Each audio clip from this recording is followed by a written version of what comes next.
Guys, panoorin nyo to hanggang dulo for awareness ito sa mga magulang na wag talaga natin hayaan yung mga anak natin na naglalaro na sila lang walang bantay.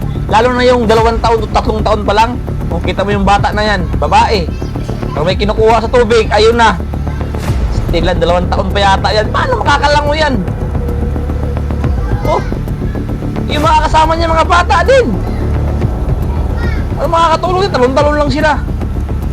Still mga kung dumating na malalaki, hingi naman ng tulong yung mga bata, kaso parang matatakot din. Ayun, may dumating na isa.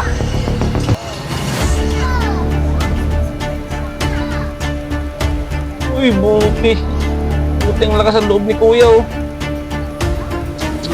Bait talaga ng Diyos, oh. Stilan. Kaya bantayan talaga nating maigi yung mga anak natin. Huwag natin idahilan dahil busy tayo sa kakahanap buhay. Kasi aanhin mo pa yung pagiging masipag mo kung wala na yung taong dahilan kung bakit ka ganyan kasipag.